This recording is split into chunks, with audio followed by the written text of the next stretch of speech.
Paul et ses compagnons, Silas, Timothée et Luc, sont en route, chemin faisant, leur pensée est à l'œuvre, et leur esprit est orienté, sans aucun doute possible, vers certains champs de travail dans lesquels ils ont l'intention de pénétrer. Voici l'Asie, tout près, cette grande province, qui leur réserve sans doute une abondante moisson. Quel champ de mission! Pensez un peu à tout ce que représente l'Asie. Que de possibilités. Leur esprit est donc tourné de ce côté-là, comme le champ de travail par excellence qui s'offre à leur activité. À ce point-là, il nous est dit qu'ils furent empêchés d'annoncer la parole en Asie. Ils essayent alors d'entrer en Bithynie. Leurs pensées se tournent dans cette nouvelle direction. Et ils en viennent à la conclusion que ce serait là certainement pour l'Évangile un champ de travail plein de promesses. Ils marchent ou essayent de marcher d'après ce jugement humain, d'après leur bon sens sanctifié. Comprenons bien, toutes leurs ressources, toutes leurs capacités sont du côté du Seigneur. Pensée, cœur, volonté, esprit, âme et corps. La chose est hors de question.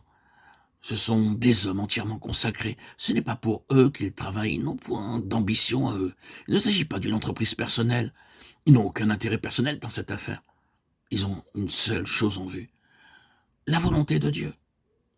Dans cet esprit de pleine consécration à leur maître entièrement livrés comme ils le sont à l'accomplissement de sa volonté, ils envisagent certaines perspectives, ils essayent d'entrer dans un certain chemin.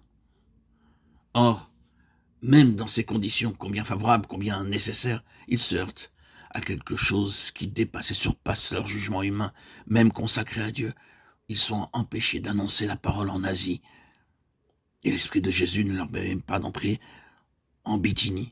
Ah, c'est l'excellence de la connaissance de Christ que nous avons en vue. Et je suis bien certain que nous avons ici une des lois fondamentales que Dieu nous appelle à respecter si nous voulons atteindre ce but. On entend aujourd'hui tant de gens vous dire « Oh, comme si c'était le dernier mot en matière de direction. » Eh bien, servez-vous de votre bon sens sanctifié. L'histoire de ces hommes nous prouve qu'il existe une révélation de la volonté de Dieu qui diffère du jugement humain, même le plus sanctifié. Combien souvent nous nous trouvons dans des situations de ce genre? Pour sortir de nos perplexités, nous employons des moyens qui nous sont inspirés par notre consécration même. Nous appartenons au Seigneur sans réserve. Nous ne voulons rien d'autre que sa volonté, toute sa volonté. Nous sommes très sûrs que ce ne sont pas des ambitions personnelles qui nous font agir. Nous n'avons pas de plan à nous que nous cherchons à réaliser. C'est le Seigneur que nous voulons, rien ni personne d'autre. Et parce qu'il en est ainsi, nous pensons que nous pouvons, dans l'intérêt même de la cause de Dieu, laisser notre pensée, notre cœur, notre volonté inspirer notre attitude, nous dicter notre ligne de conduite, gouverner notre activité. Mais nous ne sommes pas loin de penser que notre zèle pour lui, notre désir ardent de faire sa volonté, l'entière consécration de notre cœur sont des garanties et que dans ces conditions, ce que nous pouvons faire ne peut pas manquer de recevoir le sceau de Dieu. Mais qu'arrive-t-il? Même alors, nous constatons souvent, après coup, que ce n'était pas le meilleur chemin et que notre zèle personnel pour la cause de Dieu a porté des fruits de beaucoup inférieurs à ce que Dieu avait en vue.